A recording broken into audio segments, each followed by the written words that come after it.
C'est bon? Allez, mesdames et messieurs, Brouchim Habayim, bonsoir à toutes et à tous. C'est un plaisir, vraiment un plaisir, vraiment, de vous retrouver tous les lundis. Sachez que c'est ma petite excitation du lundi. Quand je me réveille le matin, je dis ah, ce soir il y a le chiot. Nous aussi. Et ça me donne des forces. Ça me donne des forces avec tout ce qu'il y a, la fatigue, les trucs qu'on a à faire. Je dis non, mais moi j'ai un rendez-vous que je ne peux pas manquer. Et je pense que je vous l'ai déjà dit, et même des fois c'est au prix même des fois des événements personnels, de famille, des fiançailles, des trucs. J'ai dit je peux pas. Non, ça n'a pas été le cas ce soir, mais ça a déjà été le cas. Ça a déjà été le cas, mais j'y ai renoncé. Mais j'ai envie de dire quelque part presque, je dirais pas heureux parce que bon, on rate un événement, mais je savais pourquoi j'y allais pas. C'était pour vous donner, pour ne pas rater ce beau rendez-vous. Et j'espère que comme étude, j'essaierai de ne pas vous décevoir dans le message de ce soir. Bon alors, je vous donne les grands titres ce soir. Le grand titre, c'est attachez vos ceintures. On va décoller. On va décoller. Je peux vous dire que moi, j'ai préparé ce cours et Shabbat, j'étais à table avec la famille, des amis. Et ils m'ont posé la question, je dis de quoi tu vas parler lundi? Je leur ai juste donné comme ça des petites Brides. Même moi j'ai tremblé. Il y avait des turbulences. Il y avait des turbulences internes. Donc Bezrat Hashem, on dédie ce très beau shiur pour la tzlacha de nos soldats, pour la protection du Ham Israël et des Eretz Israël. Voilà, et on n'a pas fini. On n'a pas fini. Et même si voilà, on a tous pu constater cette semaine l'opération extraordinaire qu'Israël a menée, ça a été. Écoutez-moi bien, vous savez, moi, malheureusement, je dis malheureusement parce que même si c'est pas une mitzvah de suivre les infos, il faut quand même se tenir un minimum au courant. Mais j'ai vraiment ma tête qui est occupée. Donc dès que je m'assois avec des gens, je dis est-ce que j'ai raté quelque chose? On me dit t'es pas au courant. Je dis qu'est-ce qui s'est passé? On m'a raconté l'histoire des beepers, des talkie-walkie, des trucs, machin. Je dis c'est pas possible. La chorma du Ham Israël, c'était une opération qui a été mise en place des années avant. Oui, c'est voilà que je vous protège. Que je vous protège. Et on n'a pas fini encore avec nos ennemis, mais vous allez voir à 80 coups, vous allez voir que tout est écrit, tout est prédit, mais la fin, elle est excellente. L'issue de tout ce qu'on passe maintenant, elle ne sera qu'excellente et bonne pour l'âme Israël. Alors moi, je vous félicite de faire le déplacement, de faire un effort, parce que sachez, je répète, je vous l'ai déjà dit, mais je vous le répète parce qu'on n'en aura jamais assez. Chaque fois que vous écoutez un shiur de Torah, c'est une mitzvah. Mais pas que. À partir du moment où vous commencez à vous préparer pour venir au cours de Torah, ça fait le décompte déjà des mitzvot, il a commencé. Et je change de chemise, et je me douche, et je me maquille, et je commence à marcher à pied, et je prends un bus, je prends un taxi, je prends la voiture. Tout ça, c'est des mitzvot, ce qu'on appelle comment srar psia. Le mérite des pas. Des pas pour se rendre à un cours de Torah, c'est une mitzvah. Vous imaginez ou pas? Et ensuite, là, vous êtes là pendant une heure, je vous prends la tête avec ça. Donc encore comme ça, il y a 60 minutes qui passent. Et ensuite, même les pizzas, ça fait partie du shiur, c'est fait... Comment on dit, Imen Kemachet Torah, s'il n'y a pas de farine, il n'y a pas de Torah. Donc c'est fait pour agrémenter, tout ça c'est des mitzvot. Alors, avec votre permission évidemment, à part le mérite personnel que vous avez, on prend tout ce mérite et on l'envoie directement pour que ça fasse une aura de protection sur tout le Ham Israël. Alors, on va commencer tout de suite avec une très belle phrase qu'on va dire, waouh, j'ai des frissons quand j'y pense, qu'on va dire dans 1 semaine et 2 jours. Dans le poème de Achot Ketana qu'on va chanter. Vous savez, moi, je me prépare au Shana, il y a Elul, il y a les sœurs, il n'y a pas de problème. Mais dans ma tête, il y a un vrai déclic qui se fait quand on arrive à la synagogue, pour nous les hommes essentiellement, et qu'on commence à chanter Achot Ketana. Elle est magnifique cette chanson. Rien que l'air, il nous transporte. Et vous savez quoi, c'était pas prévu dans le cours, mais parce que vous êtes sympa, je vous donne ce petit secret. Je suis sûr que c'est le cas de tout le monde, si on a un peu de cœur et un peu de sensibilité. À chaque fois qu'on chante les chansons de Yamim Noraïm, de Rosh Hashanah, de Kippour, il y a quelque chose, n'est-ce pas, qui nous transporte. C'est pas normal. Il y a quelque chose qui se passe, on frissonne. Et un jour, j'ai eu le plaisir d'écouter un chidouche. Un rav a dit, est-ce que vous connaissez l'origine des airs de ces chansons qu'on chante à Rosh Hashanah et à Kippour? Je sais pas, c'est marocain. Moi, j'ai connu ça à la synagogue, je sais pas. Vous n'avez pas de prière? Vous savez, c'est quoi l'origine de tous les chants qu'on fait? C'était des chants, c'était des airs qui étaient chantés par les Lévites au Beth Amikdash. Vous imaginez l'importance qu'elles ont ces chansons auprès d'Akadosh Baruch Hu. D'ailleurs, je vous l'ai dit, je crois, dans le cours dernier, mais je vais vous le répéter maintenant, une ségoula pour une personne qui ne veut pas faire de Haverot. Donc ça commence à lui tourner dans la tête maintenant. d'accord? Ça commence à germer doucement, doucement, doucement, doucement, ça prend la place, on commence à se lever, on veut la faire. Alors tu sais qu'au fond de toi, tu ne veux pas le faire. Tu te dis, arrête, c'est Rosh Hashanah. Arrête, stop, il y a prescription à un moment donné. Il faut savoir dire stop, même quand ça te tente. Et ça monte, et ça monte, et ça monte, et ça monte. Une ségoula, c'est de chanter les airs de Rosh Hashanah et de Kippour. C'est tellement fort que ça va casser votre Yetzirara à l'intérieur pour vous éviter de faire la Avera. Évidemment, il faut beaucoup de volonté. Mais ça peut vous aider, c'est une ségoula pour casser les gens du Yetzirara qui est en train d'essayer de vous pousser à faire une Avera. Donc si vous avez une chanson, vous faites ça dans vos têtes, et ça vous calme. Vous vous revoyez à la synagogue, vous vous rêvez comme ça, vous pensez. Vous voyez, chacun a sa petite chanson qu'il préfère, vous la chantez dans la tête. Et c'est extraordinaire. Et on va dire, si Dieu veut, à la fin du poème, Tichle Shana Vekilelotea, Tachel Shana Ubichotea. Traduction, s'il vous plaît. Tichle Shana, que se termine l'année, Vekilelotea et ses malédictions. Et par contre, Tachel Shana, qu'elle commence la nouvelle année, Ubichotea avec ses bénédictions. Oui, vous êtes capable. Pourquoi vous ne croyez pas en vous? Je vous donne un petit exemple. Pourquoi c'est important de penser à ça et regarder quelque part l'audace, la chance qu'on a de pouvoir dire une phrase pareille. Hachem, on a mal fait. Alors maintenant, tu sais quoi, viens, on efface, viens, on termine. Vous voyez, la vérité, là, ça fait déjà une semaine, 2 semaines, là, on est dans les dernières semaines de l'année. Je vois des gens, comment ça va? Hachem, ça va, mais là, j'ai eu ça, l'autre, il a eu ça. Il y a un type Shabbat, j'étais Shabbat, j'ai remplacé un rab dans une communauté. Je leur ai fait un Dvar Torah. Et j'ai parlé de l'importance d'être capable de reconnaître que même derrière un malheur, même derrière des fois, malheureusement, une punition, quelque chose qui nous dérange, c'est la main d'Akadosh Baruch Hu qui se cache derrière ça. Et je donne l'exemple, j'ai dit, imaginez, il y a un exemple qui peut venir comme ça, j'ai dit, vous êtes dans le business, il y a quelqu'un qui vous a tapé, qui vous a arnaqué de 100 000. Maintenant, pas 100 000 shekels. 100 000 euros, c'est une somme. Même 100 000 shekels, c'est une somme. Mais imaginez que c'est multiplié par 4. 100 000 euros. Donc j'ai parlé là-dessus, etc. Et un type, je vois, il me regarde comme ça. Un ami à moi, j'ai dit, qu'est-ce qu'il a? Il a bugué. J'ai dit, vous pouvez vérifier si David va bien, et qu'est-ce qu'il a? Il se lève, il me dit, c'est un ami que je connais depuis longtemps. Il me dit, Ruben, il me dit, il faut que tu arrêtes avec tes cours. Il me dit, il faut que tu arrêtes de me parler quand tu fais des cours. Je dis, pourquoi? Il me dit, cette semaine, je me suis fait arnaquer par quelqu'un. Ils vendent des montres de luxe.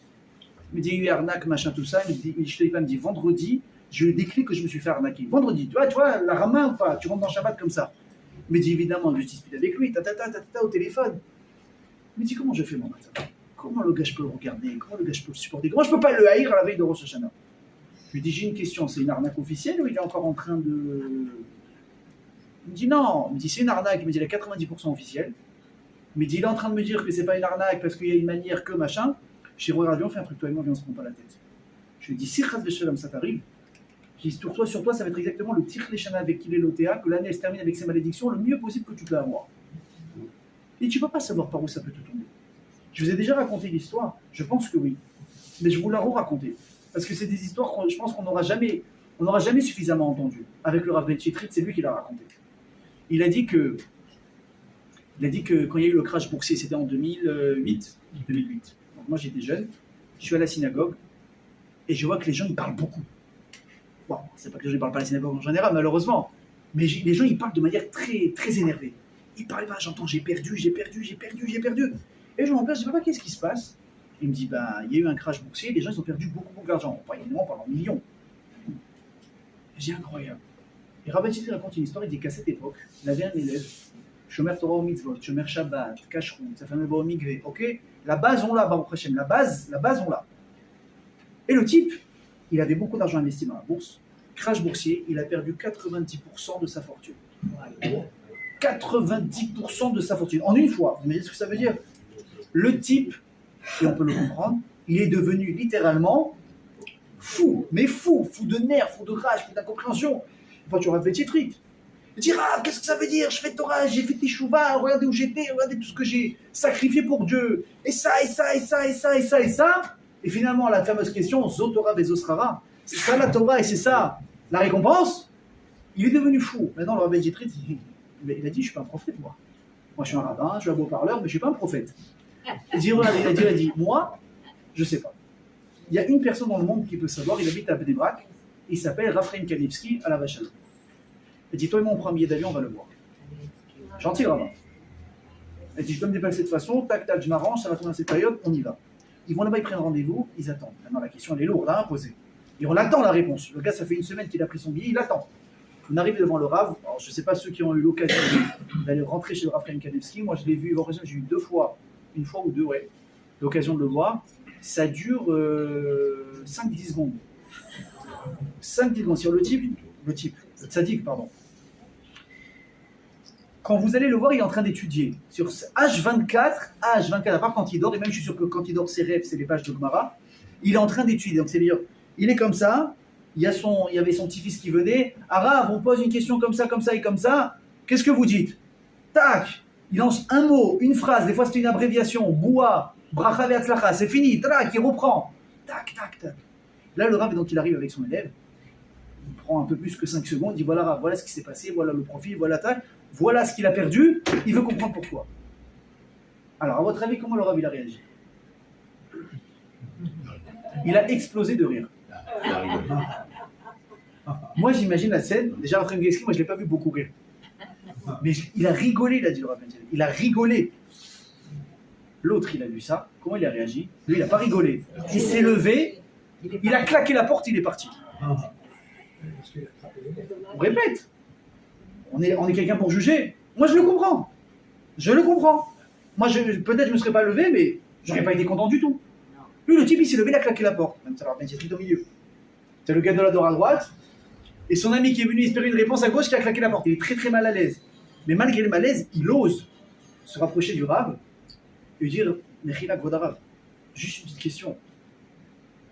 Pourquoi vous lui rigolez au visage? Le type, le pauvre, il est perdu, il est brisé, il est cassé, il attend une réponse. C'est ce qu'il a répondu, le Rav. Il a dit, j'ai une question à te poser. Combien d'enfants elle a cette personne? Il a dit, il n'en a qu'un. Combien de temps il a attendu pour l'avoir? Il a dit, très très très longtemps. Très très très longtemps. Il y a eu des petits poulets, il y a eu ça, on a payé, on a espéré, on a eu une prière, les ségoulottes, les kibrets de Sénékim. Il a dit, d'accord. Il a dit, viens, je t'explique quelque chose, mon ami. Il a dit, viens, on prend une personne. On lui donne un choix. Il y a un grand rabbin qui l'appelle. Il lui dit, regarde, j'ai une bonne et une mauvaise nouvelle pour toi. La mauvaise nouvelle, c'est qu'on a décrété que tu vas perdre ce que tu as de plus cher dans ce monde. C'est une xéra qui est écrite. Le type, déjà, il entend ça, il s'évanouit. Il faut lui faire massage cardiaque immédiat. Une fois que le type il a repris ses esprits et qu'il comprend qu'il n'a rien à faire, il est en train de s'arracher les cheveux, on dit il y a une solution. Mais c'est pas sûr que ça marche. C'est si tu es prêt à perdre tout ce que tu as, la personne elle peut vivre. Le mec il dit quoi? Mais il se met à genoux. Il dit je vous en supplie, même si j'ai pas ce que vous demandez, je vais emprunter, je vous donne même plus que ce que j'ai. Mais sauver la personne qui m'est chère. Sauver ce que j'ai plus cher dans ce monde. N'est-ce pas ou pas? Admettons que ça marche. Le Rav, il arrive, il jeûne pendant une semaine, il fait des ségoulottes, des prières, des sigoufim, il dort pas des nuits, il fait des télim pour la personne, au bout d'une semaine, il vient le voir, ça a marché. Comment il va réagir le gars? Il va être triste d'avoir perdu son oseille. Il va lui embrasser les pieds toute sa vie. Mais d'un autre côté, il dit, attends, mais tu es bête, c'est le rabbin qui t'a ruiné. C'est le rabbin qui t'a ruiné. Tu dis, mais il m'a pas ruiné, il m'a sauvé la vie, il a sauvé la vie de mon fils. Il a dit, cet homme, il y avait une xéra dans le ciel que c'est son fils qui devait mourir. Mais parce qu'il fait Torah et mitzvot, Hachem, il a eu de la rachmanout, il a fait tomber la xéra sur son argent. Donc le type, quand il a entendu ça, il a complètement changé. Mais c'est quoi la différence? C'est que dans la vie, on ne vous montre pas les cartes à l'avance. D'accord? Quand il y a des joueurs de cartes ici. Moi, je ne suis pas un joueur, mais j'ai vu jouer. Je sais, ça égale, on joue tous au moins au Uno. Ok? C'est familial. Vous voyez la carte en face de ce qu'il a votre adversaire ou pas? Vous ne savez pas s'il a un as ou un joker ou un je sais pas quoi. Non, ça marche pas. Tu vois uniquement un truc. Et une fois qu'il retourne la carte, là tu as la surprise. Là tu sais si tu as perdu ou tu as gagné. Est-ce que quand tu as fait tapis, tu t'es fait avoir? Ou bien il te barre que c'était un bluffeur? Tu ne peux pas savoir. Ah, du coup, il n'a pas l'obligation de te montrer l'autre côté de la carte. Mais il te dit, il faut que tu comprennes qu'à un moment donné, il faut me faire confiance. À un moment donné, quand je veux le bien du Ham Israël, je veux le bien du Ham Israël. Mais pourquoi tu m'as pris 90% de ma fortune? Mais regarde, tu m'aurais supplié si je t'avais donné le choix, n'est-ce pas? Alors fais-moi confiance.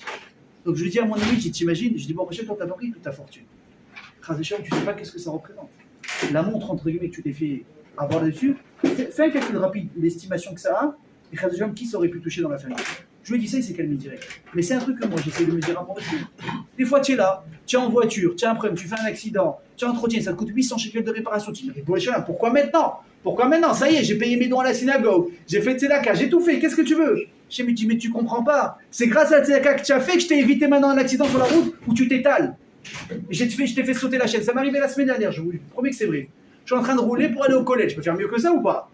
Et je suis à l'heure en plus. Je suis sur la route. La trottinette, j'ai sorti 2 fois de réparation. Passez là, une plus sérieuse. Tu vois pas que je suis au milieu de la route, il fait, Dieu bénisse, 40 degrés, et j'entends clac. Je dis non, c'est une blague. La trottinette, elle s'arrête d'avancer. J'ai juste le temps de me mettre sur le côté, Baruch Hashem, je ne suis pas tombé. Baruch Hashem, il n'y a pas eu d'accident. Je me mets sur le côté, je vois la chaîne en morceaux. Maintenant, je sais combien va me coûter la chaîne, parce que tu vas au magasin, il ne te dit pas qu'il faut changer la chaîne. Qu'est-ce qu'il te dit? Il faut tout changer. Ils adorent ce mot-là, les garagistes et les réparateurs. Tu vas pour un frais, tu dis ah non, il faut changer tout l'avant. Tu sais pourquoi? Et il ne pose pas de questions. Ici, on ne peut pas poser de questions. Ça m'a coûté cher. Je n'étais pas content. Après, je dis mais arrête, de parler Torah si tu ne dis pas ta Torah, que tu racontes aux autres. Je dis stop. Tu vas dire maintenant tout de suite, mise mort les Torah. Je vous remercie, déjà, je ne me suis pas étalé comme une crêpe sur la route avec des voitures qui arrivent à 70 derrière. Déjà de 1. Et je vous remercie que c'est ma trottinette et pas ma jambe. Je te remercie que c'est pas ma trottinette et pas quelqu'un de ma famille. Et quand tu dis ça, tout d'un coup, il y a tout qui redescend. Il y a tout qui se minimalise, c'est extraordinaire. Et tu vas payer avec le sourire, le gars. Si tu 800, prends 1000, bracha, mon frère. Il n'y a pas de problème. Pourquoi? Parce que ça, c'est Tirle Shana avec Kivilotea. Je vais y aller. Viens, on termine les derniers trucs, comme ça, tu arrives à la nouvelle année, tu exploses. Mais pourquoi est-ce que c'est un route énorme de pouvoir dire cette phrase et de croire en des choses pareilles? Écoutez bien. Vous savez, quand on regarde le monde en général, politique, tout ce que vous voulez, il y a des fois il y a des pays qui font ce qu'on appelle des accords de paix. Ok? Toi, tu rentres pas sur mon territoire, moi je rentre pas sur le tien, ça c'est mon canal, ça c'est le tien, ça c'est par la mer, on se dérange pas mutuellement, tout va bien. On met tout par écrit, on va signer. C'est des accords de paix, n'est-ce pas? Ok. Qu'est-ce qui se passe s'il y a un des deux qui ne tient pas ses engagements? Le type, il décide qu'à partir de maintenant, il n'est plus d'accord que la frontière, elle s'arrête là, et il envoie des soldats. Comment on appelle ça? En hébreu, on appelle ça afarat rosé. En français, comment on dit? Le type, il n'a pas respecté. D'accord. Ok? Qu'est-ce qui se passe immédiatement? On déclenche une guerre. C'est fini. Il n'y a pas non, mais tu comprends, je te pardonne. Non, tu m'as donné un coup, viens, je te donne un coup. On rentre en guerre et après, on va refaire un accord de paix. C'est comme ça que ça marche. Et en général, quand tu passes un accord avec quelqu'un et que tu ne vas pas le tenir, tu vas faire une grosse crasse, je vous ai donné l'exemple d'un pays, ça peut être aussi entre 2 amis. Pire encore, des fois ça peut être dans un couple.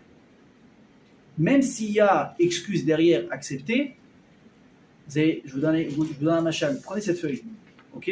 Elle est à peu près lisse. Je la froisse, ok? Maintenant je la remets à sa place. Est-ce qu'elle revient comme à l'origine? Jamais. Non. Parce que malheureusement, les fautes d'une personne, les trahisons d'une personne, ça laisse des traces dans le cœur d'une personne. Donc même si je reviens, ce ne sera jamais vraiment comme avant. Il y aura forcément un doute. Tu fais des affaires avec quelqu'un, le mec qui t'a arnaqué, bon, vous êtes excusé, il s'est excusé, il a pleuré, machin. Dans 2 ans, il dit, viens, on remonte un business ensemble. Déjà, tu lui dis non, et s'il insiste beaucoup, et que tu le sandac, tu es le parrain de son enfant, machin, ce que tu veux, tu as des garants, tu vas y aller, mais avec des freins, tu vas y aller. Parce que tu n'es pas confiant. Ça, c'est clair pour tout le monde. Alors maintenant, je veux qu'on fasse la comparaison avec nous et Akadosh Baruch Hu. Elle voit tous les matins, Modéani lefanecha, Melechai vekayam, Sheirezarta benishmati bechemla, Rabba emulatecha. Merci, tu m'as rendu ma neshama. Pourquoi? Parce que ta émouna, elle est grande. Non, c'est nous qui avons de la émouna, pas Akadosh Baruch Hu. Mais je relis le texte, bechemla, Rabba, elle est grande, emulatecha. Donc on ne s'est pas trompé. On parle de Dieu maintenant. Qu'est-ce que ça veut dire? Oui. Akadosh Baruch Hu lui-même, il a de la émouna. Envers qui? Envers nous. Il dit, regarde, même si hier tu as fait Khalia, je te fais confiance qu'aujourd'hui tu feras mieux. Allez, encore une chance. Et encore une chance. Moi, ça fait 31 ans qu'il me donne des chances. Je ne vais pas vous demander votre âge, comme ça on rentre pas dans les problèmes. Okay? C'est long. Et est-ce que vous pensez que chaque jour on lui fait plaisir? Des fois on y arrive. Des fois on n'y arrive pas. Et des fois on ne veut pas y arriver. Et Hachem, si vous savez, je veux dire, si lui il devait se tenir aux accords de paix qu'on fait avec lui, Hachem, excuse-moi, j'ai fait une faute, je fais tes choix, je me reprends. Une fois, deux fois, tu peux faire le coup à quelqu'un, mais au bout de la troisième fois, il te dit, allez, Baba, stop. Comment tu fais stop? Tu vas dormir, tu ne te réveilles pas. C'est fini. On n'a plus de problème. Je récupère la Neshama. Et je vous l'ai déjà dit dans un cours, mais je vous le répète, c'est pas grave. Vous savez que tous les soirs, quand on va dormir, la Gemara a dit on est à un 60e de la mort. N'est-ce pas? Pourquoi? Vous savez pourquoi? Parce que la Neshama, elle monte. Elle doit rendre des comptes au bon Dieu. Hachem, il doit la nettoyer de tout ce qui s'est passé, de tout ce que vous avez vu, entendu, mal fait, mangé, tout ce que vous voulez. Évidemment, de pas très cachère. Si vous êtes parti à Khalak Bet Yosef, jamais te dit la brioute. Tu aurais dû m'inviter. Mais si tu es parti là où le gars te dit ouais, j'ai la Théouda, elle est où? J'ai la Théouda. Tu dis bon, c'est pas grave, ça sent bon, je m'assois, je lui fais confiance. Tu lui dis c'est dommage. Tu aurais fait 5 minutes de plus à pied, là-bas, il y a ce qu'il faut. Donc Hachem, il dit toi la Neshama. Mais c'est quoi le problème? C'est que mes amis, la Neshama, elle ne veut pas redescendre. Vous le saviez ça? La Neshama de chacun d'entre nous ici, tous les soirs, quand la demeure elle monte, elle dit Hachem, je t'en supplie, c'est un fou, c'est une folle, je ne veux pas redescendre, je suis en train de mourir à l'intérieur, épargne-moi, s'il te plaît, garde-moi à côté de toi, c'est la Kedusha. Et les Chazal, ils disent que Hachem, il doit, écoutez bien ce que je vous dis, il doit, comment on appelle ça? Il doit parler, il doit essayer de convaincre la Neshama, l'amadouer pour lui faire accepter de redescendre et de refaire vivre notre corps pour une nouvelle journée. Vous savez bien ce qu'Hachem, ce qu'il fait pour nous? Nous, on se lève le matin, au lieu de tout de suite, au dernier tac, je mets les tefs, petit café, les nouvelles, au travail, à 15h, j'ai pas mis les tefs, quel dommage, bon, je mettrai 2 fois demain. C'est quoi ce délire? Et quand je me regardez le chesed qu'il a avec nous, c'est quelque chose qui est fou. Et regardez qu'est-ce qu'on a le Shabbat dans la Torah. Comment elle s'appelle la paracha, vous savez? Kitavo. C'est peut-être une des parachutes les plus effrayantes de la Torah avec Bechukotai. Voire plus, vu qu'elle a 2 fois plus de malédictions. La question c'est, d'ailleurs je vais vous donner une règle, Kitavo, on va toujours la lire avant Rosh Hashanah. Toujours, quoi qu'il arrive. Pourquoi? Alors, je dis, pour ceux qui comprennent l'hébreu, ou c'est pas grave, pour ceux qui ont la traduction dans le Chumash, vous lisez les malédictions là-bas, mais ça fait vraiment peur. Tu as le pote qui s'est riche, c'est pas possible, Hachem, tu nous as pas prévu un massacre pareil. C'est horrible ce qui a marqué là-bas, je veux pas détailler, je veux pas. Même moi j'ai eu peur. Pourquoi on lit ça maintenant? Hachem, c'est vraiment ce que tu comptes nous envoyer si on fait pas les mitzvot. C'est vraiment ce qui nous attend, d'arriver vraiment si bas, autant de cruauté. Il dit le Gaon de Vilna, un chidouche extraordinaire. Il dit Hachem, il nous fait le plus beau cadeau du monde qu'on lise la parachat qu'il va voir en Shishana. Vous savez pourquoi? Il dit parce que Hachem, ce qu'il veut, c'est pas te punir. C'est que tu aies peur d'être puni. Et la peur de quelque chose, déjà ça va t'aider à ne pas faire de la vérote et à faire tes chouvas. Si vous êtes intelligent quand vous avez des enfants, ils font des bêtises. Tu vas pas me dire tout de suite. Tu vas prévenir, tu vas avertir, tu vas lui dire si tu continues, il y aura 1, 2, 3. Donc maintenant, il y a 2 choix. Si c'est que tu es un guignol, et quand tu dis 1, 2, 3, tu fais jamais ni 1, ni 2, ni 3, il va continuer à faire 4, 5, 6. Et moi, j'envoie, Dieu bénisse des parents, qu'Hachem leur donne la tzachah d'éduquer parce que je ne comprends pas comment tu peux dire A et ne pas faire. J'ai jamais compris. Déjà, le gosse à 5 ans, il a compris que tu es un bouffon. À 5 ans, vous imaginez à 15 ans ce que ça va donner. Vous imaginez à 15 ans ce que ça va donner. Quand la femme va voir sa fille sortir, je ne sais pas comment habiller, elle lui dire va te rhabiller, va te rhabiller, dire qu'est-ce que tu veux chez moi? L'autre, il sort, à 14 ans, il y a déjà une copine, il ne met pas les tefs, il dit qu'est-ce que tu veux chez moi? Je fais ce que je veux. Ça, c'est spécial. Mais si l'enfant il a l'habitude, quand tu dis attention, il sait que c'est attention, il s'arrête. Pourquoi? Il n'a pas reçu de punition, il n'a pas eu mal, il n'a pas été privé de quoi que ce soit. Mais il sait ce qui peut lui arriver. Il dit à Kadosh Baruch Hu, je veux que vous lisiez la paracha de Kitavo avec toutes les clottes horribles qui a marqué à l'intérieur. Pourquoi? Pour que vous ayez peur, vous fassiez teshuva avant Rosh Hashanah et que vous n'ayez jamais ce genre de malheur qui s'abat sur vous. Vous imaginez le nombre de précautions qu'Hachem il prend avec nous? Il est gentil quand même. Il est gentil. Maintenant, je vous dis, attachez les ceintures. On va rentrer dans le vif du sujet. Nous disent Chazal,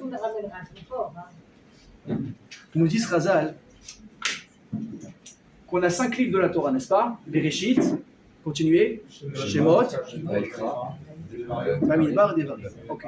5 livres. Okay. Dans ce monde, le monde, il doit vivre combien de temps? 6000 ans. Ok. Donc là, on est dans le 5e millénaire. On va finir, on arrivera au début du 6e. Chaque millénaire correspond à un livre de la Torah. Bereshit au premier, Shemot, etc. Vous avez compris le calcul. Écoutez bien dans ce que je vous dis. Dans Parashat Devarim, dans Sefer Devarim, pardon, qui est le dernier livre de la Torah, il y a combien de parachiotes dedans? Non, il y en a exactement, il y en a 11, mais comme dit Tzaïm Bayelech en général sur les Chobarot, on les considère comme 10. Dans le Sefer Devarim, chaque paracha correspond à 100 ans du dernier millénaire, dans lequel on se trouve actuellement. On va détailler, je vous dis, asseyez-vous, mettez maintenant la deuxième ceinture. Alors je vais vous prouver déjà comment ça marche. Sefer Bereshit, de quoi on parle? Sefer Bereshit par rapport à quel galout il correspond? Au galout, c'est quoi le premier galout qui sont passés à Israël? Galout de Bavel. Celui de Babylone, il y a eu le premier Beth Amikdash, destruction du premier temple, on est parti en Babylone. Vous vous souvenez, ce qu'on a dit la semaine dernière, qu'on a ramené avec nous les noms des mois hébraïques, on les a ramenés de Babylone. Vous vous souvenez, ceux qui n'ont pas vu le cours, je vous invite à le voir sur YouTube. Très bien. Comment on sait que le Sefer Bereshit correspond à Babel? Nous dit Razal, c'est un des épisodes qui s'est passé dans le Sefer Bereshit, c'est quoi? C'est la fameuse tour de Babel. Qu'est-ce qu'il a fait là-bas que je vous suite à ça? Bilbel est allé chenot et à sa faute. Il a mélangé les langues. Ça veut dire ce que ça veut dire? Ça veut dire, écoutez bien. Jusqu'à l'épisode de la tour de Babel, il y avait une langue pour le monde entier. Ah oui, c'est dommage pour les vacances. C'est dommage. Quand tu arrives dans un hôtel en Espagne, tu te fais comprendre. Tu demandes un coussin, il t'amène un écureuil. Tu te dis, j'ai pas compris le rapport. C'est extraordinaire. Il y avait une langue pour tout le monde. Pardon? C'était l'araméen en plus. C'était l'araméen. Enfin, on va dire le Lachon HaKodesh. Lachon HaKodesh plutôt. D'accord? Lachon HaKodesh. Suite à la tour de Babel, Hachem il a mélangé les langues et ça a commencé à avoir toutes les langues différentes qu'on a aujourd'hui. Donc premier galout, on a dit par rapport au quoi? Donc premier galout, galout de Babel, qui correspond à quoi? Au Sefer Bereshit. Et on continue. Sefer Shemot. Le deuxième livre, il correspond à quel galout qu'on a eu? C'est quoi le deuxième galout, mes amis? C'est la Perse. Parasémadaï. C'est l'histoire de quoi? De Purim, Achashverosh, Esther. Qu'est-ce qu'il y a eu là-bas? Évidemment, encore une fois, on a fait être exterminé. Et il y a eu surtout ce qu'on appelle à l'issue de l'histoire de Purim, Kimou et Kiblou à Yehudim. Les Israéliens, ils ont accompli et ils ont reçu sur eux. Elle dit là, ma Kiblou, Kimou et Kiblou, ma Kiblou alehem de Sinai. Pourquoi? Parce qu'il y avait une grande lachonara sur le Ham Israël et à quelques jours. Il dit ouais, bande de mythos. Vous êtes tous des mythos, les Juifs. Soi-disant, vous avez accepté la Torah, vous ne l'avez pas accepté, vous avez été forcés. La Gemara, qu'est-ce qu'elle dit? Il a pris une montagne, il a mis au-dessus de l'Israël. Il dit c'est ça, vous recevez la Torah, on reste copains. Vous ne recevez pas la Torah, vous mourrez sur place, enterrés sous la montagne. C'est un bon deal. Ouais, mais choisissez, hein. Choisissez. Il dit qu'est-ce que vous avez choisi? Vous avez eu peur, vous avez failli mourir. Et même les Juifs, ça les dérangeait. Évidemment, il y a des explications pourquoi Hachem a fait ça. On en parlera si vous voulez dans la paracha Titro. Ils sont venus à Purim. Ils ont dit Kimou, Maché Kiblou, Alatzman Be'ama Marseille. Là, ils ont reçu Belef Jacques Borou. Par reconnaissance que tu nous as sauvé à nouveau une fois de plus, on reçoit Belef Shalem la Torah. Ça, c'était à Purim. Ça fait référence à quoi? Évidemment, on va se faire Shemot. À la paracha Titro, il y a eu Matan Torah. C'est clair? Très bien, on continue. Troisième galoute, c'était quoi? C'était Yavan. C'était les Grecs. Oui ou pas? D'ailleurs, vous savez que le galout de Yavan, ça fait référence au Chocher. Ouais, ça c'est Chocher. Pourquoi qui rapport Yavan avec le Sefer Vaikra? Qu'est-ce qu'ils ont fait les Grecs? Ils ont détruit le temple. Ils ont impurifié le temple. Le temple c'est quoi? C'est le repère et la maison de qui? Des Kohanim. Ils les ont explosés, les ont massacrés. Comment est-ce qu'on appelle le Sefer Vaikra chez Chazal? Torat Kohanim. Pourquoi? Parce qu'on parle de quoi? On parle du service du temple. On parle des habits, on parle des corbanotes, on parle de tout ça, ça correspond à qui? Au Beth Amikdash. On parle de quoi? De l'allumage de la Ménorah. Qu'est-ce qui s'est passé à Hanouka? C'est quoi qu'ils ont impurifié? La Ménorah. L'huile. Ils ont détruit le Beth Amikdash, ils l'ont rendu impur. Donc encore une fois, une preuve que quoi? Que le Sefer Vaikra correspond au troisième galout. Et on continue. Quatrième galout, c'est quoi? Celui qui est actuel. Ça, c'est Edom. Edom, celui qui a fait très très peur à Yaakov et à Moshe Rabbeinu. Vous connaissez la parabole. Une des explications, quand Yaakov il est parti, il était en route. Il s'est enfui chez son père parce que Esav voulait le tuer. Et qu'il s'est enfui pour aller chez Lavan. Et on dit d'un coup, une fois, il a mis un coussin, un sac de couchage Décathlon. Il a pris une pierre, il s'est mis dessus. Et il dit là-bas, il s'est endormi. Là-bas, il s'est endormi. Il dit oui, parce qu'en 14 ans, c'est la première fois qu'il dormait. 14 ans, il est parti à la Yeshiva chez Shem et Edev. Il a étudié pendant 14 ans la Torah sans jamais partir dormir. C'est-à-dire, il était là sur sa chaise, il s'endormait, une demi-heure, il se relevait et il continuait à étudier. Une machine. Est-ce que c'est une machine? Une machine. Une fois, après 14 ans, il s'est autorisé à s'allonger pour aller dormir. Et dans le rêve, qu'est-ce qu'il fait, le fameux rêve? L'échelle. Veine malachim olim veyordimbo.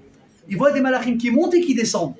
Et il a compris, une des explications, que certains malachim qui montaient, c'était les galouyot, c'était les anges de chaque exil que les d'Israël allaient passer.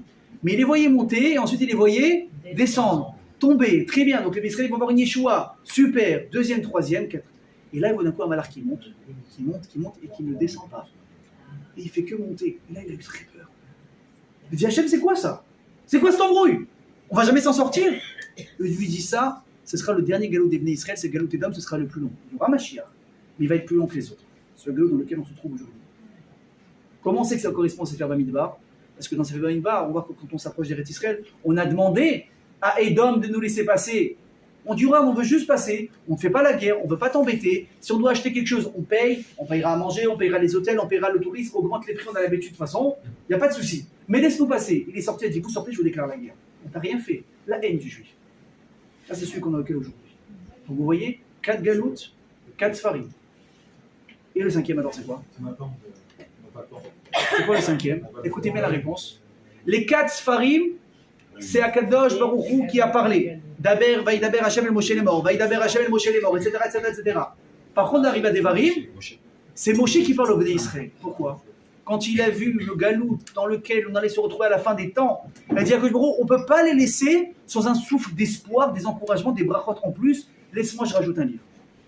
Et là, qu'est-ce qui se passe? C'est Moshe qui parle, et c'est Akadosh Baruch Hu qui parle à travers la bouche de Moshe Rabbeinu. Et il va écrire quoi? Le Sefer Devarim en plus pour donner du koach au Bnei Israël. Jusque-là, vous avez compris? Oui. Ok. Allez, maintenant, on va rentrer on plonge un peu plus. Donc, on est dans le dernier livre. Super. On a dit c'est le dernier 5e millénaire. On a dit que chaque paracha correspond à une centaine d'années. Donc, si je fais le calcul, on a dit qu'on a 10 parachutes en comptant les Sefer qui sont Mechoubarot, qui sont collés. Donc, venez en compte. Devarim, Vaetranan. Je vous laisse continuer ou je continue? Ekev, Re'e, Shoftim, Kitetse, Kitavo. On est en quelle année? 5784, si Dieu veut, là, bientôt 85. Donc on est dans la 700e année. Ça correspond à quel paracha? Kitavo. Celle de maintenant. Ok, maintenant, je commence à peine. Hein? Ok. On est en 5784. Combien de temps il nous reste pour finir ces 100 années en question?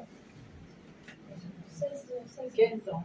Hein? 16, exactement, 16, bientôt 15. Ok? Bientôt 15, très bien. Quand on va pousser l'année, on va arriver donc en 5800. À quoi ça correspond en français? 2040. Mettez pause en 2040. Ok? On fait rembobinage 100 ans en arrière. On arrive en quelle année? 1940. Il y a quoi en 1940? Début de la Deuxième Guerre mondiale. Alors, vous avez attaché les ceintures ou pas? Ok. Qu'est-ce qui se passe dans la paracha de Kitavo qu'on a lu cette semaine? Je vais vous lire un texte. Issa Hashem alecha goy merachok mikze haaretz. Hashem va élever un peuple contre toi qui se trouve à l'autre bout de la terre. Ka'asher ide anesher goy asher lo tishma elav. Elle dit comme un aigle qui fond sur sa proie et jamais tu te serais méfié de lui avant. Goy aspanim, un peuple qui a de l'arrogance. Asher lo isapanim la zaken velata velachim, qui n'aura aucune pitié ni pour les vieillards, ni pour les femmes, ni pour les enfants. Baboker tomar miten erev, ou ba erev omar miten boker. Maintenant tu diras, Hachem, juste qu'elle se termine cette journée, j'en peux plus. Rien que le soir arrive. Le soir tu diras quoi? Demain il fera jour, peut-être qu'on aura une Géoula. Comme ça. Tu vas vivre dans un cercle vicieux. Mi pachad li becha asher tefached, ou mi mari enecha asher tireh, ve'aita meshuga mi mari enecha. Tu deviendras fou de ce que tu verras. Alors quand j'ai vu ça, j'ai dit ok, 1940, la Shoah, les Allemands. J'ai dit, il y a un truc qui me dérange. Un truc qui me dérange. Qui a rapport avec l'aigle. J'ai regardé le drapeau de l'Allemagne, il n'y a pas d'aigle. Et là, je suis rentré sur Google, j'ai dit, c'est pas possible. J'ai marqué comme ça, une phrase comme ça. Est-ce qu'il y a eu un aigle sur le drapeau des Allemands à un moment donné? Jusqu'en 1950, il y avait un aigle sur le drapeau des Allemands. Oui. Vous vous rendez compte? Il y a toujours eu Vous vous rendez compte ce qui est marqué? Dans Parashat Kitavo, quand on lit entre les lignes, on sait le lire. Hachem dit, je t'ai déjà ici prévu la Deuxième Guerre mondiale et la Shoah que vous allez passer. Regardez, les Allemands, ils allaient sur Ça vous donne pas des frissons? le. Ça vous donne pas des frissons? Celui qui a cher, il faut- Maintenant regardez, on a dit on était en 1940. Si je repars 100 ans en arrière, j'arrive en 1840. Qu'est-ce que j'ai dans les 100 années entre les deux? J'ai 14-18, j'ai également la Première Guerre mondiale. C'est quoi la paracha qui correspond à ces 100 années? Qui était la Milchama. On a Première Guerre mondiale, Deuxième Guerre mondiale. Vous vous rendez compte? Vous vous rendez compte ce que je vous dis? Hachem me dit, il faut que tu comprennes quelque chose. Il y a un plan. Il y a tout qui est prévu. Il y a le bien, il y a le mal, il y a les mitzvot, il y a les avérotes, et il y a malheureusement des choses que vous allez devoir passer. Et le pire, c'est quoi? Il dit, mais à ce moment-là, tu vas crier. Mais où est Dieu? Mais où est Dieu? Celui qui n'a pas posé cette question, c'est un malade. C'est un fou. Il ne croit pas en Dieu alors. Et malheureusement, trop de gens ont pensé que Dieu n'était pas là parce qu'on ne l'a pas vu. Mais Hachem, il te dit, Ve'anochi, aster, astir, panay, vayomahu. Il dit, sache que quand ça va arriver, je serai là, mais je serai caché. Juste pour vous donner un petit exemple de ce que ça veut dire. Vous avez entendu parler de l'Admour de Tzanz. Vous connaissez tout ce qui est à Tzanz. Bon, on va faire différent. La plage des religieux, vous connaissez Natania? Ouais. Voilà, vous voyez, il faut juste changer de langage. Il faut mettre un Google Traduction, ça marche. C'est à Auschwitz. L'Admour de Tzanz, qui est reconnu aujourd'hui comme un Talmid Chacham, il a été déporté dans les camps de concentration. Il a perdu sa femme et ses 11 enfants. Que Dieu, je ne veux même pas imaginer. Ni un, ni rien. Il a perdu ses 11 enfants qui ont été tués sous ses yeux. Il a survécu. Dans quel état il a survécu? Peut-être un mort-vivant. D'ailleurs, il va dire l'amour de Tzanz, écoutez bien ce qu'il a dit. Il a dit, quand vous verrez un jour un Nitzol Shoah, un rescapé de la Shoah, vous devez dire sur lui, Hachem Yakum Damo, qu'Hachem venge son sang. Mais ça, on dit ça sur une personne qui est morte. Il est mort, Hachem venge son sang. Il a dit, non, vous n'avez pas compris. Un rescapé de la Shoah, même si son corps a survécu, son esprit est mort à Auschwitz. Et malgré ça, qu'est-ce qu'il a fait l'amour de Tzanz? Il est arrivé en Eretz Israël. Il s'est installé à Natania. Il a acheté un terrain. Il a construit l'hôpital de l'Agnado, que vous connaissez. Il a reconstruit tout le mouvement chassidique de la chassidut de Tzanz. Mais comment il est capable de faire quelque chose comme ça? Mais c'est pas possible. Lo Aleinu Alechem, tu perds un enfant déjà. Lo Aleinu Alechem, tu perds un enfant. Tu vis plus. Tu vis plus. Ah, les autres ils sont là, mais il n'y a personne qui remplace personne. Là, il n'en a pas perdu ni un ni deux. Il a perdu les 11. Il n'a plus de repères, il n'a plus rien. Il s'est remarié. Il a eu encore des enfants. Vous imaginez ce que ça veut dire? Normalement, quand il se passe des choses comme ça, les gens, qu'est-ce qu'ils disent? Mais moi, je ne suis pas capable de refaire des enfants. Je ne sais pas qu'est-ce qu'ils vont vivre. Je ne pourrais pas les protéger. C'est un vrai trauma. Qui en est pour juger qui que ce soit? Le type, il dit, mais moi, je vais me marier. Je vais avoir des enfants. Je vais reconstruire la Avodat Hashem. Quelle force. Vous imaginez la force? C'est surhumain. C'est pas pour rien que c'est devenu des Admourim et des gens qu'on les respecte aujourd'hui. Vous imaginez, dans le Sefer Devarim, on a quitté Tzon, on a quitté la Première Guerre mondiale, Deuxième Guerre mondiale. Ça veut dire quoi? C'est-à-dire que ce qu'on est en train de vivre maintenant, dans les 16, 15 dernières années qui nous restent, si Dieu veut, on est à la fin. On est à la fin là. C'est normal. Mes amis, écoutez bien ce que je vous dis. Évidemment qu'on est surpris, qu'on a mal, on a des pertes, on a des soldats. Chaque neshama est inestimable. Mais Hachem ne nous a pas oubliés. Hachem te dit, même ces souffrances-là, vous ne pouvez pas les comprendre. D'accord, je vous en ai parlé 100 fois dans des cours. Donc on ne peut pas comprendre les plans divins parce que c'est sur 6000 ans, on est là 70-80 ans, on ne pourra jamais comprendre.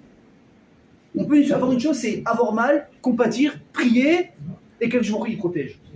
Mais Hachem ne nous a pas oubliés. Hachem ne dit pas le monde il part en cacahuète et je ne sais plus ce qui se passe. Il dit, je suis là. Il y a des moments où tu me vois, des moments où tu me vois pas. Des moments où tu comprends, des moments où tu ne comprends pas. Mais c'est toujours moi qui suis derrière.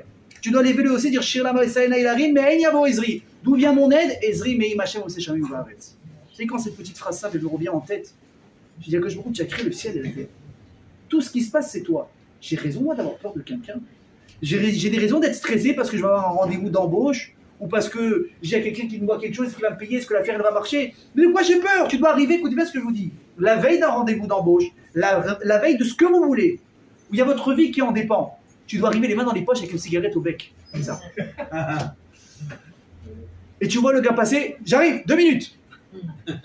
Il dit, moi, tiens, malade, tu sais ce qui se passe? Oui, je sais ce qui se passe.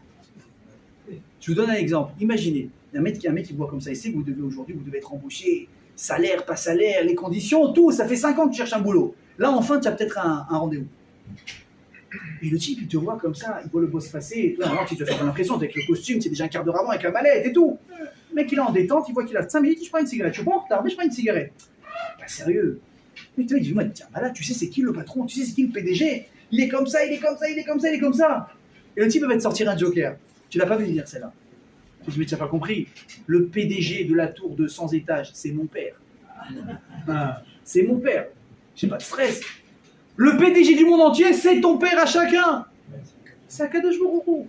Avinu Malkeinu. Avant d'être notre roi, c'est quoi? Il te dit Hachem, je suis votre père. Je suis votre père. Et moi, quand j'ai envie de faire des vraies prières à Hachem, et je ne le dis pas assez, je ne dis pas Hachem. Je dis papa. Vous savez comment ça change la prière? Moi, je vois quand ma fille, elle veut gratter un truc, elle sait qu'elle peut pas. Elle vient comme ça, elle me dit, papa, je peux, s'il te plaît, machin. Elle sait comment me parler, hein, elle a compris, elle a 6 ans de l'église. Elle sait comment me parler, elle doit faire les yeux, elle doit dire 7 phrases. C'est un truc de fou. Elle sait c'est quoi les phrases que je lui dis quand je suis d'accord, donc dans la question, elle les a insérées à l'avance, comme ça, t'as compris? Je suis choqué. Voilà, de qui tenir, moi aussi j'étais à... De qui tenir. Oui, pour de vrai. Et elle me pose des questions comme ça, ah, je suis désarmé. Moi je dis à cause de beaucoup. Comment c'est que quand elle me parle, je craque? Et moi quand je te parle, tu es censé craquer aussi. Donc je dis pas Hachem, Hachem j'ai l'impression que c'est un peu distant. Je dis papa. Papa, je m'adresse à toi, papa, papa, s'il te plaît, écoute-moi, aide-moi, sauve-moi, papa. Tu sens, tu as l'impression que tu appelles vraiment avec ton père. Imaginez votre père, il a mis 100 ans sur vous. Je sais pas, il s'est énervé avec vous. Vous êtes mal comporté. Ben, il t'en veut. Il suffit, je ne dis pas pour quelle origine, ils ont la rancune très, très, très, très tenace. Maintenant, tu sais que chez lui, quand il s'est dit non, je ne peux plus te parler, machin, etc., c'est mort. Maintenant, tu viens. Tu te mets à pleurer devant lui. Papa, je suis désolé. Papa, je regrette. Papa, j'ai pas réfléchi. Excuse-moi, papa, excuse-moi. Tu pleures. Mais il n'y a personne qui ne va pas fondre devant ça. C'est pas possible. Ça n'existe pas. Tu veux que je me roule, papa. Aide-moi. Protège-moi. Papa, pardonne-moi. Achazirenu bichuva shelema lefanecha. Hachem, je veux que tu me protèges, je veux que tu nous épargnes. Il y a des xérotes. Mais on peut arrondir un peu les angles.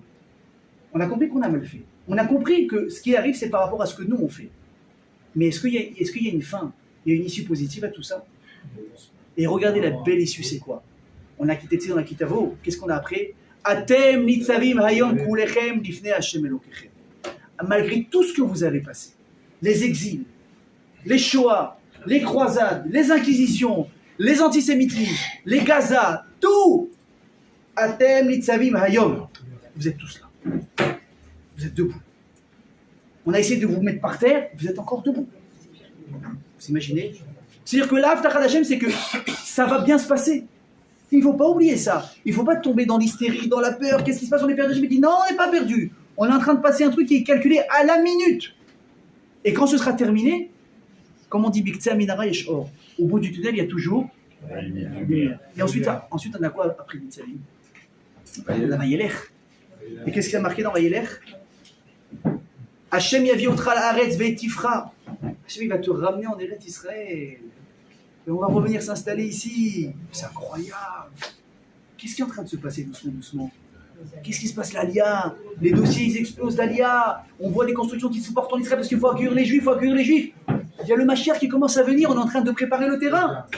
Et ensuite, qu'est-ce qu'on a? Azinu bezot haberach. Naberachad Moshe et Azinu, c'est quoi Azinu? On l'a dit dans Parashat Beshalach, Az Yashir Moshe au Bnei Israël. Hachem, Moshe va chanter avec les Bnei Israël. Et oui, il va chanter. On est en train de chanter, on sort d'Égypte, on a eu la Yetzat Mitzrayim, c'est maintenant qu'on chante. Il y a 2 shiras. Il y a la shira de Yetzat Mitzrayim, et il y aura la shira du Mot HaMashiach. Là-bas aussi, on va chanter. Là-bas aussi, on va reconnaître les miracles, la force d'Akadosh Baruch Hu, qu'une fois de plus, il ne nous a pas oubliés, il nous a sauvés. On était en Égypte, on a bavé. On a bien bavé. On était sûr que c'était foutu. Et sans crier garde, il y a un mec qui est venu, qui est bégayé, qui s'appelait Moshe Rabbeinu. Il a dit quoi? Takod ifkod Elokim etrem, c'était le mot de passe. Hachem nous a pas oublié, on sort, dehors. C'est pas possible. Hier encore, on bouffait des fouets. Hier encore, on emmurait nos enfants dans le mur. Comment c'est possible? Ça fait 210 ans que ça dure. On sort, c'est fini. Vous savez, quand il y a une xéra sur quelqu'un, quelque chose de difficile qu'une personne doit passer, il n'y a rien qui est laissé au hasard. C'est-à-dire que tu dois galérer. Je vous donne un exemple. Je vous ai parlé de ma trottinette tout à l'heure. Galère, ça va, elle est bien déjà la galère. Et je me suis rendu compte que là où je me suis arrêté, alors que vous voyez la route de Natania, là, celle qui sort vers l'autoroute, elle est longue, hein. Je me suis arrêté en dessous d'un arbre, il y avait de l'ombre. Je ne me suis pas rendu compte tout de suite. J'ai regardé, je m'en ça, c'est un câlin d'Hachem dans la galère. Qu'est-ce qu'il dit David Améler? Aïmo, Anochi Betsara. Dit avec lui, je suis dans la souffrance. Ce que tu dois avoir, mais pas plus. Il n'y a pas en mode, nous on s'énerve, allez, c'est fini, on envoie tout vriller. Non, j'avais dit, on envoie vriller, mais c'est cadré. Ce que tu dois avoir, tu dois avoir. Ce que tu dois avoir, tu n'auras pas. Ah, Youssef Hatzadik, quand il a été vendu en Égypte, il a été vendu par des Ishmaélites, des Arabes, machin, etc., qui a été vendu plusieurs fois. Et qu'est-ce que dit la Torah? Tu sais ce qu'ils transportaient, les gens, les marchands, dans leurs trucs, dans leur caravane? Ils transportaient des encens. Ils en avaient rien à faire ce qu'ils transportaient, le gosse, il est en train de pleurer. Il se fait arracher à son père, tu me dis il y avait des encens. Ah, je dis non, t'as pas compris la finesse. Il a été vendu, tout ce que tu veux, c'est un plan qui doit passer, évidemment. La fin, on la connaît, l'extraordinaire. Il devient vice-roi, il a une femme, incroyable. Mais même au moment où il passe la galère, je lui dis, j'ai décrit sur toi d'être vendu, de descendre. Je n'ai pas décrit sur toi que tu dois souffrir plus que ça dans le voyage par du pétrole, par des choses, par de l'essence. Allez, vous mettez des fleurs, s'il vous plaît, de l'encens. Il doit être bien. Vous imaginez? Moi, j'ai connu quelqu'un. Un jour, il a été arrêté à tort par la police. Il a été placé en garde à vue. Ok? Il dit, mais j'ai rien fait, machin, etc. Ils veulent rien savoir. D'abord, je t'arrête, d'abord, je te mets un truc, et après, on parlera. Le type, toute la nuit, il a été gardé en garde à vue. Le lendemain, il est passé en mishpat. Même le chauffeur, il s'est excusé parce qu'ils n'avaient pas le droit de faire ça. Et bon, il y a eu un problème, il y a une vice de procédure. Donc le mec, c'est la première fois de sa vie qu'il va en prison. Il ne sait pas ce qui se passe. Là, il est menotté. Il a l'impression d'être un bandit de grand chemin. Il dit, mais qu'est-ce que c'est ça? Moi, je ne suis pas un voleur, je ne suis pas un tueur, je ne suis pas ça. Il est perdu. Il dit à Kadosh Baruch Hu, je sais que j'ai rien à faire ici. Maintenant, je te demande que tu me montres que tu es avec moi, même quand je suis perdu. Un mec simple, hein. Qui l'a rejoint dans la cellule 1 heure après? 10 chassidim qui se sont fait arrêter parce qu'ils manifestaient contre la construction du tramway à Jérusalem. Ils arrivent en frac, en chapeau, en chantant, en dansant. Ils savent que dans 2 heures, ils sont sortis. Le mec, il est comme ça. Il est entouré de feuilles de religieux. Maintenant, il s'est dit, moi, et maintenant, le mec, au bout d'un certain temps, il a faim, il n'a pas pris à manger, il n'a pas pris à boire, il sait pas ce qui s'est passé. Il y a un gars qui va voir les chassidim, qu'est-ce qu'il leur amène? Des sandwichs et de l'eau. Et lui, il est dans le groupe, il dit, prends, la brioute. C'est pas fini. C'est pas fini. C'est un mec qui prie Bémignan. Il dit, Hachem, comment je vais prier Bémignan aujourd'hui? Ils étaient 10 dans la cellule. Le Netz, Rabotai, Shacharit. C'est pas fini. C'est pas fini. Le type, c'est un gaucher. Il doit mettre ses tefs. Il n'a pas pris ses tefs. Il voit quelques personnes qui filment parce qu'ils savaient qu'ils allaient se faire arrêter, donc ils ont pris les tefs avec eux. Ok?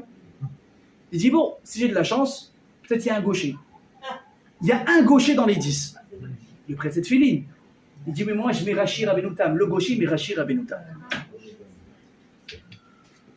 Mais le type, il m'a dit, quand j'ai vu ça, j'ai compris que tout allait bien se passer. Le mec a été très intelligent, parce que dans la peur, il s'est repris. Il dit, Hachem, attends, stop. Il y a une limite. Je crois dans l'histoire que je lis de Havot. Yosef, il a été vendu, il y a eu de l'encens, il y a eu des encens à côté de lui. C'est que ça va bien se passer. Hachem, tu me fais un signe. Évidemment, il est passé en Mishpat, il a été exempté, il est sorti, il a été excusé, évidemment. C'est eux qui se sont excusés. Il y a un malentendu, excusez-nous. Alors, le type, il a passé sa galère. Il a passé sa galère. Mais de quelle manière il a passé? Dans la peur? Dans le trauma? Comme ça, il n'a pas dormi la nuit, il n'a pas mangé. Bon, évidemment, il n'a pas dormi de la nuit, le pauvre. Mais il a su être capable, quand il vivait la galère, de remarquer les points positifs. Il m'a dit, j'avais peur, mais j'étais rassuré. Oui, donc passer une épreuve, c'est pas uniquement de la passer, de la terminer. C'est comment tu la passes. Qu'est-ce que tu as en tête au moment où tu es dans l'épreuve? Est-ce que je suis seul ou est-ce que Hachem il est avec moi? Takitavo, Aten Mitzeverium Kulechem. Vayelech, Hachem va te ramener en Israël. Ah, Zinou, on va chanter. Il faut y croire, on va la chanter, la Shira du Mashiach. On va le faire. Il y aura une nouvelle Shira qu'on va chanter avec le Mashiach. Ensuite, ce sera quoi la fin? Bezot HaBeracha. Tout ça, ça va être pourquoi finalement? Pour avoir la Beracha de la Kadosh Baruch Hu. Alors mes amis, pour terminer, il faut comprendre. J'espère que vous avez compris. Il y a un plan. il est très clair. Il y a une tornite, il y a un process, il y a un processus qu'on doit passer. Et il y a des choses qu'on est obligé de passer. Hachem, il te dit, tu as le mérite, la chance de dire Tichle Shana Vekilelotea, Tachet Shana Obichotea. Tu as l'audace de me dire tous les jours et chaque fin d'année, Hachem, s'il te plaît, viens, on efface l'ardoise et tu me donnes une nouvelle chance. Je veux y arriver, moi, à cette période de bonheur et de bénédiction par Israël. Je veux y arriver. Hachem te dit, d'accord, bouge-toi. Bouge-toi, mets-toi au boulot. Et comment on fait pour se mettre au boulot quand on veut demander pardon à Hachem? On fait ce qu'on appelle teshuva. Il dit, je veux bien, mais fais teshuva. Tu veux être inscrit dans le bon sefer, mais lève-toi, va au slichot le matin. Mets tes tefs. Au moins la dernière semaine, tu vas faire attention dans l'oreille à ce que tu regardes. Les dames vont essayer de s'habiller un peu mieux. Au moins la dernière semaine, parce que l'on est en train, vous savez quoi, là, à partir de Shabbat, on est rentré dans les 12 derniers jours de l'année. Il dit le Baal Shem Tov ou l'Admor HaZaken, 12 derniers jours de l'année qui correspondent aux 12 derniers mois de l'année qu'on peut être métaken, qu'on peut réparer. Il faut être fou pour laisser passer un truc comme ça. Il faut être fou. Chacun à son niveau. Tiens, un rabbin, un petit religieux, tu as les péotes, le chapeau et le shtraimel. C'est ce que c'est le shtraimel. La roue de secours. Le pneu. Même toi, tu as une teshuva à faire. Même toi, tu as encore quelque chose à arranger. Mais fais-le. Comme on l'a dit, avant l'heure, c'est pas l'heure. Et après l'heure, c'est plus l'heure. Malheureusement, une fois que la sonnerie va chanter, on va être assis à la synagogue. Ah, c'est bien, bravo, tu chantes. Mais qu'est-ce que tu as fait avant de chanter? Tu t'es préparé à la chanson. Tu t'es préparé à ce moment. Donc, teshuva. Et vous vous souvenez ce que je vous ai dit dans le cours dernier, dans le cours, en quelques tours avant. Ça veut dire que quand on parle de Maasim Tovim, quand on parle de mérite, pour avoir une bonne année, je nous souhaite à tous qu'on va l'avoir, Bezrat Hashem, il y a une chose en particulier qui nous aide. Vous vous souvenez ce qu'on a dit? C'est le chesed qu'on fait avec les êtres humains. Et mes amis, ce soir, j'ai une grande nouvelle à vous annoncer. Je vais vous proposer la mitzvah de votre vie. La mitzvah de Tzedaka. Est-ce que c'est? Très bien. Qu'est-ce qu'il dit Srazal? Tzedaka tatzil mavet. La Tzedaka, elle sauve de la mort. Ô combien dans les temps qu'on est en train de vivre, d'un coup la mort, elle a du sens. J'ai dit, j'étais Shabbat à table, j'avais mes petits cousins, les deux, une fille et un garçon, les deux ils sont soldats. Une ça fait un an, l'autre il vient, il est en tyronoute, il est en train de truc. Quand c'est votre famille qui est à l'armée, c'est pas la même chose. C'est pas la même chose. Non. Toujours on est ragué, évidemment on est ragué. Quand on entend qu'il y a un soldat qu'on ne connaît pas qui est tombé, ça nous fait mal. Quand c'est ta famille, quand c'est tes enfants, tu la vis pas de la même manière. Et quand on te dit, tu sais que si tu fais une mitzvah, il y a une balle qui peut te éviter, ça peut être ton enfant qui va éviter la balle, je dis, mais j'en donne 1000. 1000 je donne pour lui, pour sa plouga, pour tout le monde. C'est Tzedaka tatzil mavet. Mes amis, on est à l'approche de Rosh Hashanah et de Yom Kippour. On a la mitzvah de faire, c'est quoi? Quand on fait avant Yom Kippour, les kaparot. Je vous ai envoyé un message, je pense que vous l'avez tous reçu. C'est une mitzvah, écoutez bien. Hachem m'a donné le mérite de mettre ça en place, ça fait déjà maintenant 4 ans. Jusqu'à maintenant, moi je faisais comme tout le monde, on donnait de l'argent à la synagogue, on faisait les kaparot, etc. Hachem, il a voulu que je devienne chochet. D'accord? Maintenant, celui qui me connaissait avant d'être chochet, moi, la saleté, le sang, tu m'oublies. Moi, je veux être propre, moi, j'ai mes affaires au passé, je mets du parfum, je suis un mec propre, ok? D'accord. Et un jour, en face du kollel, enfin, c'est moi, le kollel, sur le trottoir d'en face, il ouvre ce qu'on appelle un machon, un centre pour apprendre des métiers de Gdusha, de Kodesh. Pendant les pauses du kollel. Il faut être lourd pour pas y aller, quoi.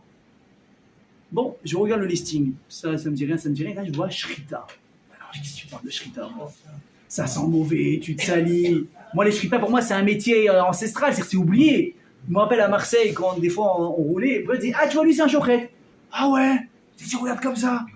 En plus, il est vieux, parce que voilà, les chochatim, il n'y en a plus beaucoup aujourd'hui. Et là, je dis, chochet. Moi, chochet, non. Et on était un groupe comme ça de 10. Chochet. On y va? Là, on y va, chochet. Et à la base, c'est parti pour un truc de copain, quoi. On s'est inscrit. On a eu nos couteaux, on a eu nos pierres, on était tout contents. On a commencé à prendre la halachot.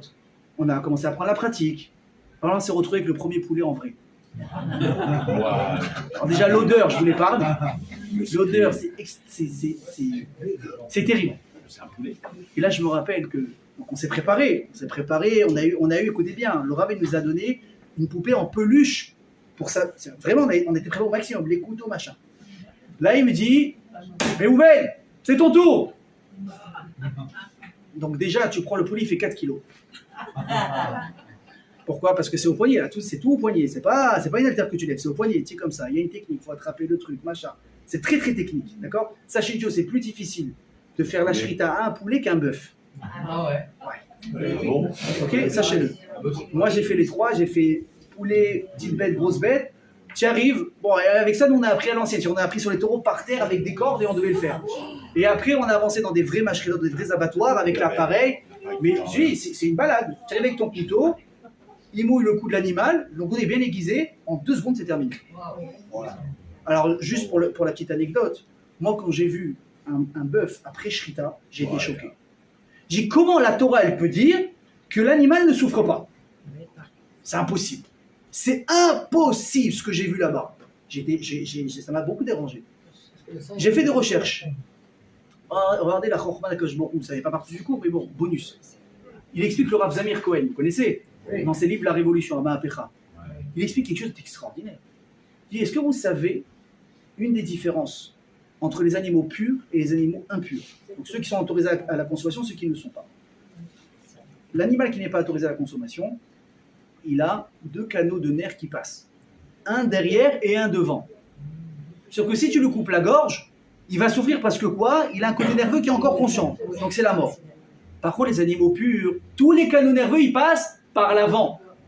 Au moment où tu coupes, ils ne sentent plus rien.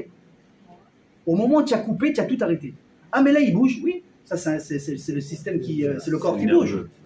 Mais il ne sent plus rien. Je dis, c'est pas possible, c'est incroyable. Donc maintenant, je me retrouve avec mon petit poulet de 4 kilos. Il bouge, je l'attrape. Je l'attrape. Il me dit, allez, bracha. Pour le bracha de ma vie sur la shrita. Baruch ata Hashem Elokeinu melech haolam, asher kishmanu tzemano, à la shrita. Clac, je tranche. Et là, j'ai du sang qui coule sur ma main. Chaud. Écoutez-moi bien. J'ai été traumatisé. J'avais la main qui tremblait. J'ai posé la main, j'avais le couteau avec du sang. Vous imaginez la scène ou pas? J'ai dit quoi? Je suis un meurtrier. Je suis un meurtrier, mais j'étais vraiment choqué. J'ai posé le couteau, j'étais pas bien. Alors, il y a des gens qui fument, prennent une cigarette, moi je fume pas. Très très peu. Avec des copains comme ça, ça fait plaisir après un chiour pour décompresser. Donc j'étais juste comme ça, debout. Et je savais pas quoi faire. Moi, me dit alors? Je fais non, stop, on arrête. Non, j'ai dit on arrête. On arrête les frais. J'ai dit je peux pas. Moi j'avais ma chavruta avec qui j'ai étudié au Kohen, il m'a dit tu sais Ruben, moi j'ai appris Shrita, mais depuis que j'ai fait la Shrita, je peux plus manger de poulet. J'ai été écœuré. Je dis il exagère, quand j'étais dans cette situation, j'étais en train de tomber là-bas. Et mon Rav, une bombe atomique, il m'a attrapé, il me dit hé, n'oublie pas une chose. Ce que tu as fait, c'est une mitzvah, et sur ça, tu as fait une bracha avec Shem Malchut, avec le nom d'Akadosh Baruch Hu. Asher Kedeshan b'mitzvotav v'tzivan. C'est une mitzvah que tu as fait, c'est un tikkun que tu as apporté à l'animal. Mais dit pour ça, il est venu au monde. C'est pour avoir ce monde des shrita par toi maintenant. Waouh. Et j'ai continué. 2, 3, et après on a continué. Bon, là on est arrivé. Je me suis rentré avec un diplôme de shrita. Et ensuite, on arrive les caparottes. J'ai dit, mais attends, moi je me rappelle quand j'étais petit, mes parents ils nous emmenaient là-bas, dans un endroit loin, il y avait des poulets, ça sentait mauvais, ça piaillait, ça truc, on avait peur, on pleurait, je veux pas. Et on faisait les caparottes. Et il y a une idée comme ça qui gère, mais je lui dis de très très loin. Hein. Et si j'organisais les caparottes? Et si j'organisais moi les caparottes? Eh ben ouais, tu te prends pour qui? Les caparottes, tu sais cette organisation que c'est. Mais je rigole pas, je suis comme ça à la maison, hein. On est 4 jours avant Kippour. J'ai dit, mais à qui je m'adresse moi pour faire des caparottes? Et moi je sais, je suis au collège, je vais, je reviens. Et quand Hachem il veut quelque chose se passe, ça se passe. Alors j'ai fait comme on m'a appris, je suis parti à la synagogue à Mitra. Et j'ai dit, regarde, Akadosh Baruch Hu, j'ai envie de faire les caparottes. Est-ce que je dois les faire? Je ne sais pas. Est-ce que ça va être facile? Est-ce que ça va être difficile? Je ne sais pas. Et on fait un deal. Si je dois les faire, tu m'aides parce que je ne sais pas comment ça marche. Je suis rentré à la maison. D'un coup, j'ai une idée. Ah, peut-être que lui, il sait. Je l'appelle. Il me dit, moi, je travaille avec quelqu'un qui fait les caparottes. Je l'appelle. Il me dit, oui, voilà, je suis ami d'un tel, ok, je peux faire des caparottes. Oui, j'ai un terrain pour ça. Combien ça coûte? Tant et tant, ok. Et il me dit, par contre, tu te préviens. Chez moi, les caparottes, c'est pas n'importe quoi. Et ça veut dire, il me dit, tous les caparottes qu'on abat ce jour-là, tous les poulets sont mis à la disposition des familles nécessiteuses pour les fêtes. Ah, j'ai dit, attends, elle est belle l'histoire. J'ai dit, attends, elle est belle l'histoire. Maintenant, j'ai dit, tu sais quoi? Je me lance. Il faut faire de la pub. Comment je fais de la pub, moi? J'ai un cousin, il est graphiste. Tu me fais un petit truc? Cette photo, elle a 4 ans. Excusez-moi, je ne l'ai pas mis à jour, c'est comme ça. Il me dit, oui, on fait un truc, j'envoie. Mes amis, 150 inscrits la première année. Je suis choqué. Je dis, pas possible. Dans quelle galère je suis rentré? Donc, quelle galère je suis rentré? Maintenant, je dis, attends, moi, 150 seuls, ça va être difficile. Je dis, attends, mais j'ai une idée.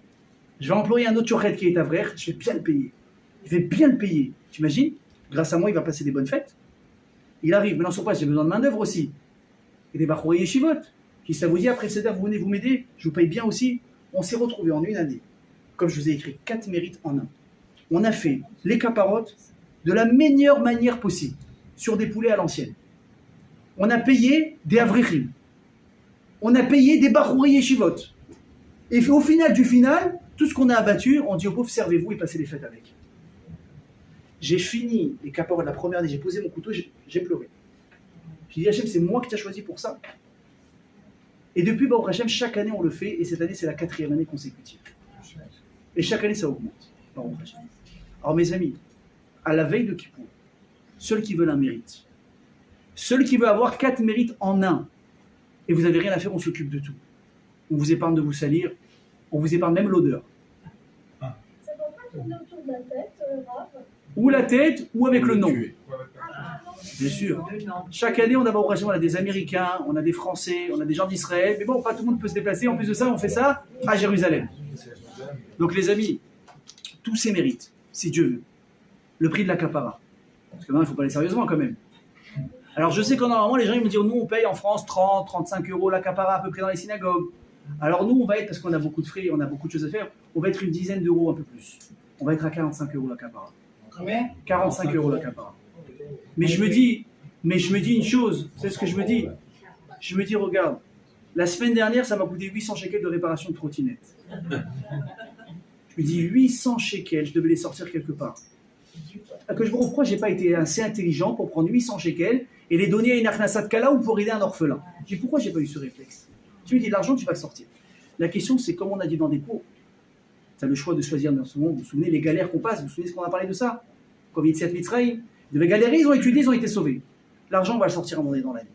La question, c'est que je me roule. Le sortir, est-ce que je choisis de sortir sur des bonnes choses et d'avoir autant de mérites? Vous imaginez, le jour des Kippour, quand on va vous signer, donc vous avez vos mérites habituels, au dernier moment, on dit, bon, lui, il est comme ça, dit, attends, Chémo! Tu as oublié le lot, là? Tu as oublié le tout chaud du four, regarde ce qu'il a fait, regarde. Avrechim, Bachoui Yeshivot, les pauvres, les... On dit, je ne l'avais pas vu venir celle-là. Et on signe. Et on signe grâce à ça. Ceux qui sont intéressés, Bezrat Hashem, chacun comme il veut, chacun comme il peut. Vous pouvez venir m'approcher après le cours, vous pouvez m'envoyer des messages. En tout cas, rappelez-vous une chose. C'est Daka, Tatsil, Imavet, ça prend tout son sens aujourd'hui. Chazak à toutes et à tous.